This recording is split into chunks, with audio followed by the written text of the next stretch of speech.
Good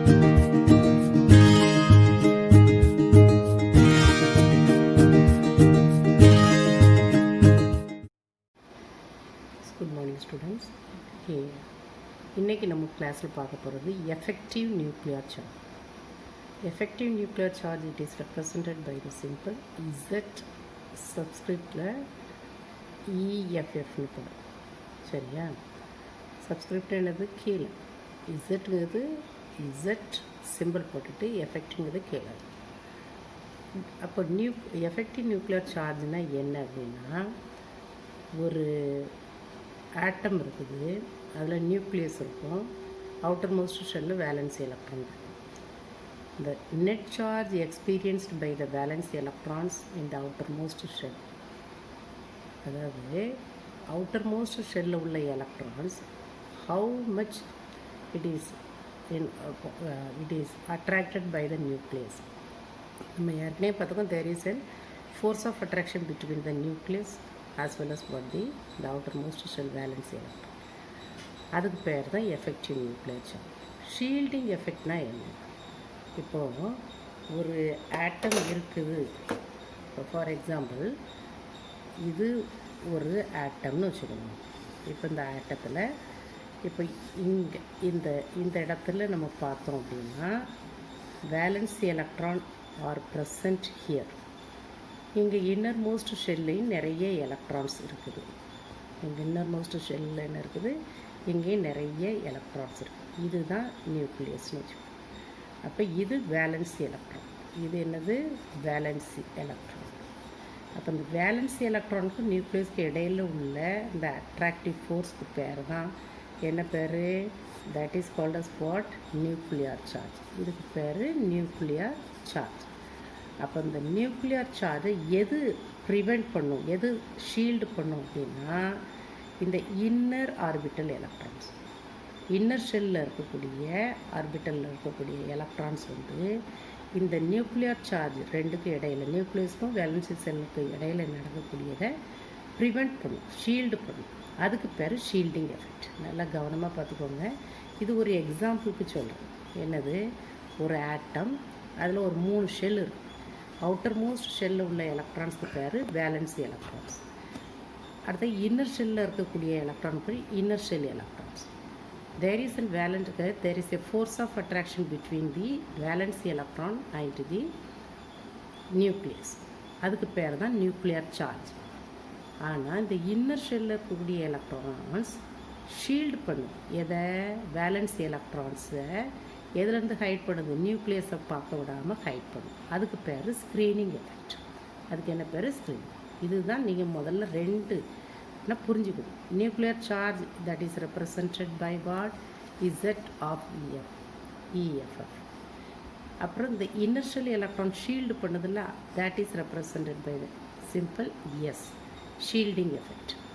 shielding எஃபெக்ட்னா S, effective nuclear சார்ஜ்னா Z. அப்போ இப்போ புரிஞ்சிருக்குன்னு நினைக்கிறேன்.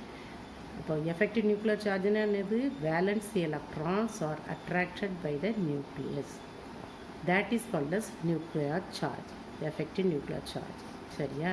ஆனால் அதை எது ப்ரிவெண்ட் பண்ணுதுன்னா, இன்னர் ஷெல்லில் சப்போஸ் எல்லா எலக்ட்ரான்ஸ் ஃபில் அப் ஆகிருந்ததுன்னா that will be shield, hide the valence electrons from the nucleus. சரியா? அதுக்கு பேர் ஸ்க்ரீனிங் கான்ஸ்டன்ட். சரியா? அப்போது இந்த ஸ்க்ரீனிங் கான்ஸ்டண்ட்டை எப்படி கண்டுபிடிக்கலாம், இல்லை எஃபெக்டிவ் நியூக்ளியர் சார்ஜை எப்படி கேட்கலாம்? Effective nuclear charge can be calculated. Effective nuclear charge can be calculated by using the formula Z effective is equal to Z minus S. Z effective is equal to Z minus. இங்கே Zங்கிறது என்னது? Atomic number. Sங்கிறது screening constant. சரியா? அப்போ இந்த எஸ்ஸை எப்படி கண்டுபிடிக்கலாம்னா, அதுக்கு ஒரு ரூல்ஸ் நம்ம ஃபாலோ பண்ணணும். ஸ்லேட்டர் ரூல்னு சொல்லுவோம். Slater rule which is used for calculating the screening constant. அப்போ அதுக்கு ஃபஸ்ட்டு ஸ்டெப்பு என்ன அப்படின்னா, ஒரு எலிமெண்ட் கொடுத்துருக்காங்கன்னா அதோட எலக்ட்ரானிக் கான்ஃபிகரேஷன் எழுதிக்கணும். எப்படி எழுதலாம்? அதை குரூப்பாக டிஃப்ரெண்ட் குரூப்ஸில் எழுதணும்.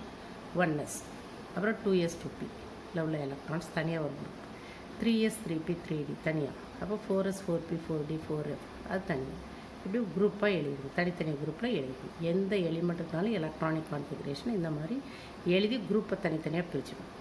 இப்போ இதில் எந்த எலக்ட்ரான், செகண்ட் ஸ்டெப்பு, எந்த எலக்ட்ரானோட ஷீல்டிங் எஃபெக்ட் நம்ம கண்டுபிடிக்க போகிறோம் அப்படின்னு பார்ப்போம். இப்போ சப்போஸ் நான் வந்து ஒரு எக்ஸாம்பிளோடு சொன்னால் உங்களுக்கு ரொம்ப ஈஸியாக புரியும். இப்போ பாரு, இப்போது ஸ்காண்டியம் அப்படின்னு ஒரு எலிமெண்ட். ஸ்காண்டியத்தோட அட்டாமிக் நம்பர் வந்து 21. அப்போ 21 கான்ஃபிகரேஷன் எப்படி எழுதுவீங்க? 1s2 2s2 2p6. அதை நான் சேர்த்து 8ன்னு போடுறேன். 2s2 2p6, அதுதான் 2p8ன்னு போடுறேன். அடுத்தது 3s2 3p6, அதையும் சேர்த்து 8ன்னு போடுறேன். சரியா? அப்போ மொத்தம் எத்தனை எலக்ட்ரான்ஸ் ஆகிடுது? 10 10 + 8 20. 3pக்கு அப்புறம் எந்த எலக்ட்ரான்ஸ் ஃபில்லப் ஆகும்? 4s. இப்போ 4s2 தனியாக போடுறேன். அடுத்து 3d1. 4sக்கு அப்புறம் தான் 3d1. ஆனால் அந்த 3d1ங்கிறது இதுக்கு அப்புறம் வரும். ஆனால் group according to the Slater rule நம்ம குரூப்பாக எழுதும்போது இந்த 3d1 இந்த தேர்ட் ஷெல் கூடயே சேர்த்துக்கிடும். திரும்பவும் சொல்கிறேன், ஸ்காண்டியம் சிம்பிள் SC, அதோட அட்டாமிக் நம்பர் 21. சாதாரண ஒரு கான்ஃபிகரேஷன் நம்ம எழுதணும்னா எப்படி எழுதுவோம்? ஸ்காண்டியத்துக்கு 1s2, சரியா? then 2s2 2p6, then 3s2 3p6, then 4s2, then 3d1. இதுதான் ஸ்காண்டியத்தோட கான்ஃபிகரேஷன். சரியா? இப்படி தான் எழுதுவோம். ஆனால் ஸ்லேட்டர் ரூல்ஸ் என்ன சொல்லுங்கன்னா குரூப்பை பிரிக்கணும். எப்படி? இந்த இருக்குல்ல, இந்த மாதிரி பிரிச்சுக்கணும்.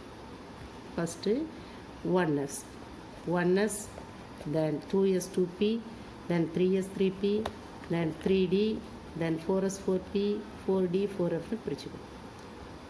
சரியா? 1s 2s 2p 3s 3p, அடுத்தது 3d தேர்ட் செல்குள்ளதன் ஃபுல்லாக சேர்த்துக்கணும். 4s 4pன்னு பிரிச்சுக்கணும். கான்ஃபிகரேஷன் ஃபஸ்ட் இப்படி எழுதிக்கிடணும். அப்புறம் இந்த குரூப்பாக இப்படி போட்டணும். அப்போ இதில் இந்த 3d1ங்கிறது எது கூட வந்துடும்? இந்த 3s2 3p6 கூட வந்துடும். சரியா? 4s2 தேர்டுக்கு அப்புறம் நல்லா கவனமாக கேட்டுக்கிடணும். Scandium atomic number 21. ஆக்சுவலாக நம்ம இப்படி தான் கான்ஃபிகரேஷன் எழுதணும். ஆனால் ஸ்லேட்டு ரூல் படி இந்த 3d எது கூட வந்துடணும்? தேர்டு ஷெல் கூட வந்துடணும் கால்குலேட் பண்ணும்போது. அப்போ இப்படி எழுதிக்கிடணும். எழுதின பிறகு இப்போ கொஸ்டின் வந்து 4s ஆர்பிட்டலில் உள்ள ஒரு எலக்ட்ரானுக்கு உள்ள ஷீல்டிங் எஃபெக்டை கால்குலேட் பண்ணணும். 4s ஆர்பிட்டலில் உள்ள ஒரு எலக்ட்ரானுக்கு உள்ள ஷீல்டிங் எஃபெக்டை நம்ம கால்குலேட் பண்ணணும். 4s electron. இப்போ 4s எலக்ட்ரான், 4sல எத்தனை எலக்ட்ரான் இருக்குது? 2. 1 நம்ம வந்து செலக்ட் பண்ணியாச்சு. அப்போ மீதி எத்தனை இருக்குது? 1. அப்போ அந்த 1 மீதி உள்ள அந்த ஒரு எலக்ட்ரான், அதாவது அந்த ஒரு எலக்ட்ரான் இருக்கிறதுனால இந்த சேம் குரூப்பில் உள்ள எலக்ட்ரானுக்கு nth எலக்ட்ரான், அதுக்கு அடுத்து இன்னர் ஷெல்லில் இருக்கக்கூடிய எலக்ட்ரானுக்கு n-1 எலக்ட்ரான்ஸ் அப்படின்னு நேம் கொடுக்கும். அதுக்கு அடுத்த ஷெல்லில் உள்ள எலக்ட்ரானுக்கு n-2, அதுக்கு அடுத்த இன்னர் மோஸ்ட்டில் இருக்கிறதுக்கு பேர் n-3. இப்படி நம்பர் கொடுத்துருக்கோம். n for the electron which is selected from which group. n-1 அதுக்கு அடுத்தாப்பில் இருக்கக்கூடிய ஷெல், n-2 அதுக்கு அடுக்கக்கூடிய இருக்கக்கூடிய ஷெல், n-2 இன்னர் மோஸ்ட்டில் இருக்கக்கூடிய. இதே போட்டாச்சு. இப்போ nth எலக்ட்ரான், nங்கிறது நம்ம செலக்ட் பண்ணக்கூடிய எந்த எலக்ட்ரானுக்கு நம்ம கண்டுபிடிக்கிறோமோ அதில் உள்ள ஷெல்லு தான் n. அப்போ n-ல ஒரு எலக்ட்ரான் நம்ம செலக்ட் பண்ணியிருக்கோம், மீதி ஒரு எலக்ட்ரான். அப்போ அதோட ஷீல்டிங் கான்ட்ரிபியூஷன் எவ்வளோ அப்படின்னு பார்த்தா 0.35. அதோட ஷீல்டிங் கான்ட்ரிபியூஷன் எவ்வளவு? 0.3. n-1 ஷெல்லில் உள்ள எலக்ட்ரான்ஸோட கான்ட்ரிபியூஷன் 0.85. n-2 அப்புறம் மீதி n-3, n-2லேருந்து மீதி இன்னர் மோஸ்ட் இருக்கக்கூடியதுக்கெல்லாம் கான்ட்ரிபியூஷன் எவ்வளோன்னா 1. நல்லா கேட்டுக்கணும். இது கான்ஃபிகரேஷன் எழுதியாச்சு. ஸ்லேட்டர் ரூல் படி குரூப்புக்கு குரூப்பிசம் போட்டிருக்கோம். அதாவது தேர்டுக்குள்ளது எல்லாத்தையும் ஒரே இடத்துல கொண்டு வந்து வச்சு 4s லாஸ்ட்டில் வச்சுருக்கோம். 4sல ஒரு எலக்ட்ரானுக்கு தான் நம்ம எஃபெக்டிவ் நியூக்ளியர் சார்ஜ் கண்டுபிடிக்க, ஸ்க்ரீனிங் எஃபெக்ட் கண்டுபிடிக்கப்போம். அப்போ ஸ்க்ரீனிங் எஃபெக்ட் கண்டுபிடிக்கணும் அப்படின்னா அந்த குரூப் வந்து என்னன்னு எடுத்துக்கணும். அதுக்கு முந்தின குரூப் n-1, அதுக்கு மீதி உள்ளது n-2, அப்புறம் n-3ன்னு எடுக்கணும். இப்போ அந்த nth குரூப்பில் ஒரு எலக்ட்ரான் நம்ம செலக்ட் பண்ணியிருக்கோம்னா அப்போ மீதி உள்ள எலக்ட்ரானுடைய ஷீல்டிங் எஃபெக்ட் எவ்வளோன்னா 0.35. அது s ஆர்பிட்டல் எலக்ட்ரானாக இருந்தால் 0.35. இது 1s இருந்ததுன்னா s ஆர்பிட்டல் எலக்ட்ரான்ஸாக இருந்ததுன்னா 0.35.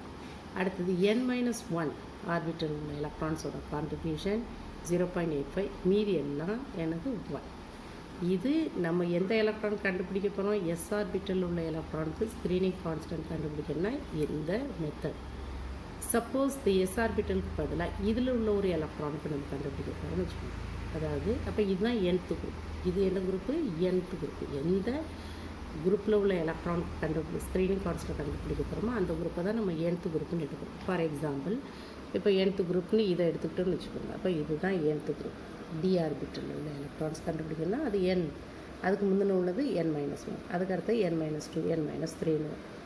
எந்த ஆர்பிட்டல் எலக்ட்ரானுக்குனாலும் நம்ம கண்டுபிடிக்கணும். அப்போ d ஆர்பிட்டல் எலக்ட்ரான்ஸ்க்கு இங்கே கண்டுபிடிக்க போகிறோம் அப்படின்னா மீதி அதுக்கு லெஃப்ட் சைடில் இருக்கக்கூடிய அத்தனை எலக்ட்ரான்ஸோட கான்ட்ரிபியூஷனையும் வந்து 1. அதில் n-1 உள்ளது n-2 அப்படின்னு வேண்டாம். சரியா? சப்போஸ் நம்ம செலக்ட் பண்ணக்கூடிய எலக்ட்ரான் s ஆர்பிட்டல் இருந்ததுன்னா n-1ஓட value contribution value 0.85, n-2 onwards 1. ஆனால் நம்ம செலக்ட் பண்ணக்கூடிய எலக்ட்ரான்ஸ் வந்து d ஆர்பிட்டலில் இருந்தது அப்படின்னா அதுக்கு அடுத்தாப்பில் இருக்கக்கூடியதுக்கு எல்லாம் n-1, n-2, n-3ன்னு போடுவோம். ஆனால் அதோட கான்ட்ரிபியூஷன் எஃபெக்ட் வந்து சேம் தான் 1. இதை ஞாபகம் வச்சுக்கணும். இது பேசிக்காக ஞாபகம். அப்போ இப்போ பாருங்கள், இப்போ இதில் இந்த டேப்லெட் படத்தை பார்த்தீங்கன்னா புரியும். என்னில் நம்ம ஒரு எலக்ட்ரான் செலக்ட் பண்ணிவிட்டோம். அப்போ மீதி ஒரு எலக்ட்ரான் அதோட கான்ட்ரிபியூஷன் 0.35. ஸோ 0.35ன்னு போட்டாச்சு. n-1 மொத்தம் எத்தனை எலக்ட்ரான்ஸ்க்கு 8 + 1 9, அதாவது 2 6 and 1 9 எலக்ட்ரான்ஸ். அப்போ 9 × 0.85 ஆன்சர் போட்டாச்சு. அப்போ மீதி உள்ளது எத்தனை எலக்ட்ரான்ஸ் இருக்குது, second cell 8 electron, first cell 2 electron. So 10 electrons, அதோட கான்ட்ரிபியூஷன் 1. s ஆர்பிட்டல் உள்ள எலக்ட்ரானை நம்ம செலக்ட் பண்ணியிருக்கோம் அப்படின்னா n வேல்யூ nth குரூப்பில் எலக்ட்ரான்ஸ் இருக்குதா அப்படின்னு பார்க்கணும். n-1 இருக்குதான்னு பார்த்தா அதுக்கு தனியாக கான்ட்ரிபியூஷன் எழுதணும். n-2 onwards same. சரியா? அப்போ இதெல்லாம் ஆட் பண்ணால் நமக்கு என்ன வரும், 18 வரும். ஸோ ஸ்லேட்டர் ரூல் படி effective nuclear charge is equal to z - s.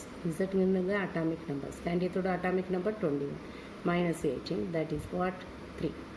அப்போ அடுத்தது ஸ்காண்டியத்துலேயே நம்ம எதுக்கு கண்டுபிடிக்கணும்னா 3D ஆர்பிட்டலில் உள்ள எலக்ட்ரான்ஸ்க்கு கண்டுபிடிக்கணும். அப்போ கான்ஃபிகரேஷன் இப்படி தான் எழுதிட்டு இப்போ எந்த எலக்ட்ரான் கண்டுபிடிக்க போகிறோம், 3D ஆர்பிட்டல் உள்ள எலக்ட்ரான். அதில் ஒரு எலக்ட்ரான் தான் இருக்குது, அதை nth குரூப்னு போட்டோம். அதுக்கு அடுத்தாப்பில் உள்ளது n-1, n-2, n-3. ரைட் சைடில் உள்ளதுக்கு நோ கான்ட்ரிபியூஷன்.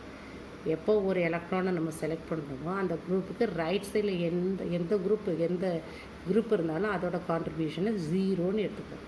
ஸோ இந்த 4s2 எலக்ட்ரான்ஸோட கான்ட்ரிபியூஷன் 0. ஏன்னா அது ஸ்க்ரீன் பண்ணது, இதுக்கு வெளியில் தான் இருக்குது. இப்போ வெளியில் இருந்தால் அது ஸ்க்ரீன் பண்ணாத, அதனால் அதோட கான்ட்ரிபியூஷன் 0. சரியா? அப்போ இது ன்னு எடுத்தாச்சு. இப்போ nth குரூப்பில் திரும்ப மீதி எலக்ட்ரான் இருக்கா, இல்லை ஒரு எலக்ட்ரான் இருக்கா, அதை நம்ம செலக்ட் பண்ணியிருக்கோம். அப்போது nth குரூப்பில் எலக்ட்ரான்ஸ் எதுவும் இல்லை. ஆனால் அதுக்கு அடுத்த இது எந்த orbital electron, d orbital electron. நம்ம செலக்ட் பண்ணுறது d ஆர்பிட்டல் எலக்ட்ரான். அப்போ n-1, n-2, n-3 எல்லாத்துக்குமே ஒரே கான்ட்ரிபியூஷன் வேல்யூ தான், தட் இஸ் வாட் 1. சரியா? நல்லா புரிஞ்சுக்கணும்.